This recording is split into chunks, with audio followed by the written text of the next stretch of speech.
বন্ধু নমস্কার। এবার কি বাতিল হবে বিদ্রোহী সাংসদদের সাংসদ পদ?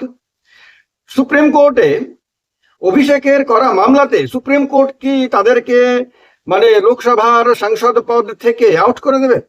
মানে কাকলি ঘোষ দস্তিদার, সুদীপ ব্যানার্জি, ইরফান পাঠান, সায়নী ঘোষ, এরকম যারাই তৃণমূলের টিকিটে নির্বাচিত হয়ে বিধানসভা নির্বাচন পরবর্তী সময়ে মমতা বন্দ্যোপাধ্যায়ের হাত ছেড়ে দিয়ে একেবারে এনসিপিআই এ চলে গেছিলেন, তাদের কি এবার প্রাক্তন সাংসদ হওয়ার সময় এগিয়ে এসেছে? সবাই জানেন, এটা নিয়ে ব্যাপক আলোচনাও চলছে, মিডিয়াতেও ব্যাপকভাবেই বিতর্ক চলছে যে অভিষেক ব্যানার্জি যে মামলাটা করেছেন সুপ্রিম কোর্টে স্পিকারের সিদ্ধান্তহীনতার বিরুদ্ধে, সেই মামলায় সুপ্রিম কোর্ট কি রায় দেয় এখন তার দিকে সারা দেশ তাকিয়ে রয়েছে।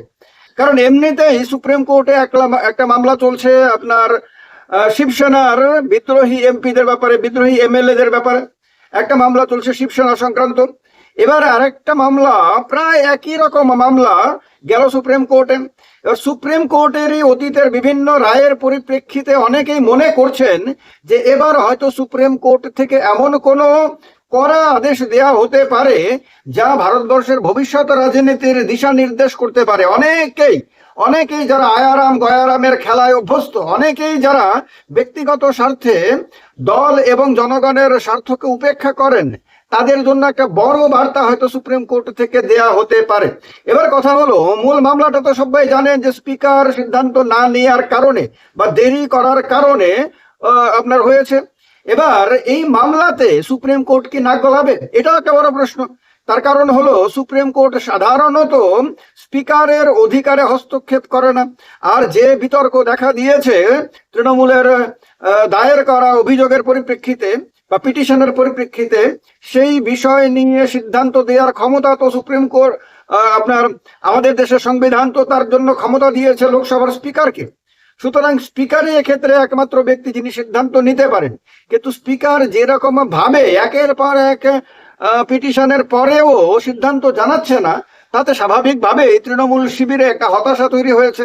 তারা মনে করছে যে এভাবে অনির্দিষ্টকাল হয়তো বিষয়টাকে ঝুলিয়ে রাখা হতে পারে।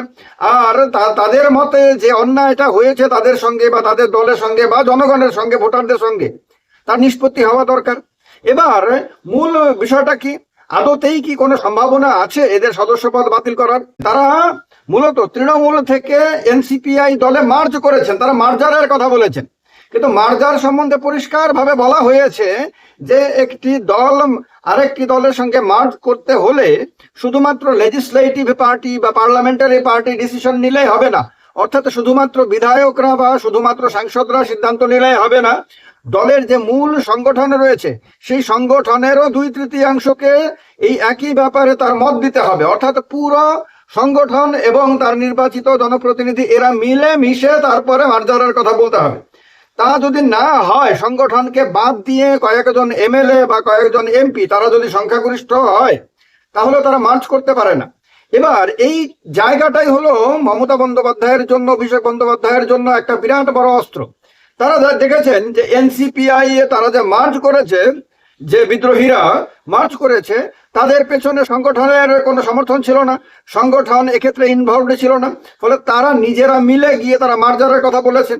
সিমিলার আর একটা ঘটনা হয়েছিল আম আদমি পার্টির ক্ষেত্রে। আম আদমি পার্টির এমপি, রাজ্যসভার এমপি রাঘব চাড্ডা, তার নেতৃত্বে বেশ কয়েকজন, 7 জনের মতন সম্ভবত তারা এমপি, তারা আবার বিজেপিতে মার্চ করেছিল। এই যে মার্জার, তা নিয়ে প্রশ্ন তুলেছিল আম আদমি পার্টিও। তাহলে এই যে মার্জারটা, এই মার্জার তো আপাত দৃষ্টিতে অবৈধ বলে মনে হয়। এবং সুপ্রিম কোর্টের যে বিভিন্ন অবজারভেশন বিভিন্ন সময় এসেছে, সাম্প্রতিক কালেও এসেছে, তাতে একটা আশা তৃণমূল শিবিরে তৈরি হয়েছে যে হতে পারে সুপ্রিম কোর্ট লোকসভার স্পিকারকে একটা সময়সীমা বেঁধে দেবে। হতে পারে যে তারা বলে দেবে যে আগামী 2 মাসের মধ্যে, 3 মাসের মধ্যে বা 6 মাসের মধ্যে বা আগামী 15 দিনের মধ্যে স্পিকারকে সিদ্ধান্ত দিতে হবে। অর্থাৎ স্পিকার এই বিষয়টাকে অনির্দিষ্টকাল পর্যন্ত ঠেলে নিয়ে না গিয়ে অল্প সময়ের মধ্যে, নির্দিষ্ট সময়ের মধ্যে সিদ্ধান্ত দিন। না হলে এক্ষেত্রে স্পিকারের জন্য যেহেতু কোনো সময়সীমা আইনের মধ্যে বেঁধে দেওয়া হয়নি, স্পিকার হয়তো বিজেপির স্বার্থ রক্ষা করতে গিয়ে, যেহেতু তারা বিজেপির বন্ধু এখন, এটাকে অনির্দিষ্টকাল বলতে 2029 পর্যন্ত হয়তো টেনে নিয়ে যেতে চাইবেন, মাঝে মাঝে একটা দুটো করে মিটিং টিটিং করবেন, এইগুলো করে করে করে করে এটাকে টেনে নিয়ে যাবেন। সেক্ষেত্রে ক্ষতিগ্রস্ত কারা হবে? ক্ষতিগ্রস্ত হবে ইমিডিয়েটলি ক্ষতিগ্রস্ত হবে তৃণমূল কংগ্রেস, যেহেতু তাদের দলে বিভাজন হয়েছে। আর ক্ষতিগ্রস্ত হবে সাধারণ মানুষ, সাধারণ ভোটার, যারা তাদেরকে ভোট দিয়ে নির্বাচিত করেছিল, যারা মনে করছে যে তারা ভোট দিয়েছিল যে দলকে, সেই দলের প্রতিনিধি হিসেবে লোকসভায় যাওয়ার পরে এরা তাদেরকে না জানিয়ে নিজেরা নিজেদের ব্যক্তিগত স্বার্থের জন্য অন্য আরেকটি দলে গিয়ে যোগদান করেছে, ফলে তাদেরও স্বার্থ এখানে বিঘ্নিত হচ্ছে। এবার এই ক্ষেত্রে সুপ্রিম কোর্ট হয়তো বলে দিতে পারে। এখন সুপ্রিম কোর্ট নিজেই আপনার কোনো আদেশ দিয়ে দেবে যে ভাই এদের মেম্বারশিপ বাতিল হয়ে গেল বা এটা অবৈধ, এইরকম একেবারে শুরুতেই সুপ্রিম কোর্ট কোনো কিছু বলে দেবে, এরকমটা হয়তো নাও হতে পারে।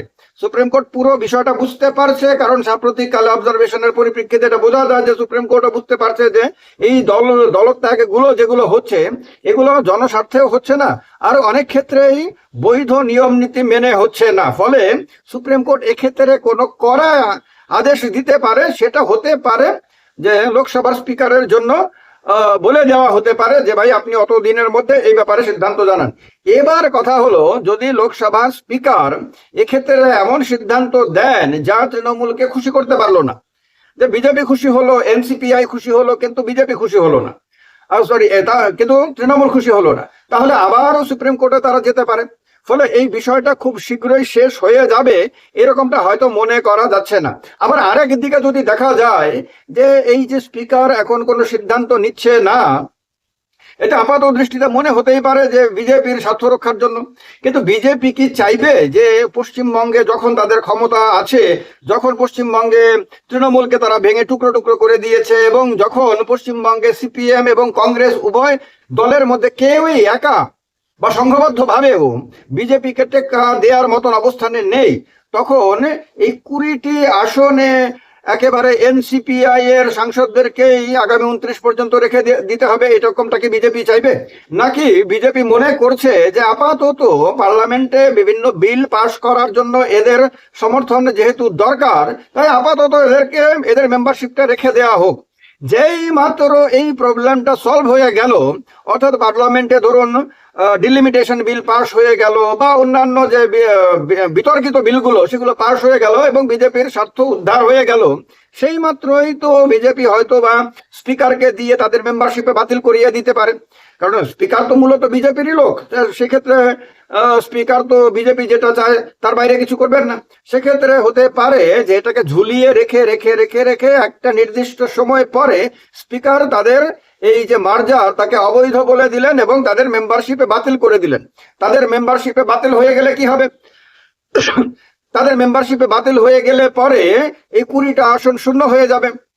সেক্ষেত্রে স্পিকারের অফিস থেকে ইলেকশন কমিশনকে জানিয়ে দেওয়া হবে যে এই 20টা আসন শূন্য, এখানে আর এখন কোনো এমপি নেই, সুতরাং আপনি এই আসনগুলো পূর্ণ করার জন্য ব্যবস্থা করেন। সেক্ষেত্রে মুখ্য নির্বাচন কমিশনার আবার উদ্যোগ নেবেন 20টি আসন শূন্য আসন পূর্ণ করার জন্য, অর্থাৎ উপনির্বাচন করার।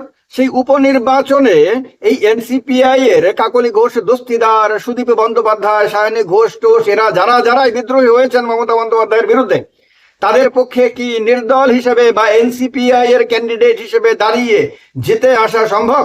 অনেকে মনে করেন যে তারা যদি তৃণমূল অথবা বিজেপি এই দুটো দল বাদ দিয়ে অন্য কোনো দল অথবা নির্দল হিসেবে যদি তারা দাঁড়ায়, তাহলে তারা তাদের জামানত পর্যন্ত রক্ষা করতে পারবে না।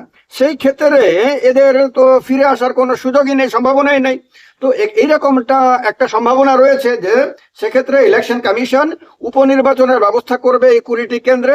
সেই উপনির্বাচনে বিজেপি তার নিজের পছন্দের লোকদেরকে টিকিট দেবে, তাদেরকে জিতিয়ে আনবে, যেহেতু এখন প্রশাসনিক ক্ষমতাটাও, রাজ্যের প্রশাসনিক ক্ষমতাটাও যেহেতু বিজেপির কাছেই রয়েছে। ইলেকশন কমিশন তো বিজেপির পকেটে থাকে বলে অনেকে মনে করেন। বিজেপির ক্যান্ডিডেটরা জিতে যদি পার্লামেন্টে যায়, তাহলে বিজেপিকে তো আর এনসিপিআই এর নেতাদের তো আর আপনার লালন পালন করতে হবে না, তাদের মন জয় করার, তাদেরকে বোঝানোর জন্য কোনো চেষ্টা করতে হবে না। সেক্ষেত্রে এই 20 জন বা 18-19 জন যারাই বিজেপির হয়ে এমপি হবেন, লোকসভায় যাবেন, তারা সেক্ষেত্রে বিজেপির প্রতি দায়বদ্ধ থাকবেন, বিজেপির নিজের সংগঠনের লোক হবেন। সেক্ষেত্রে আর তাদের জন্য বিজেপিকে মাথা ব্যথা করতে হবে না, টেনশন করতে হবে না।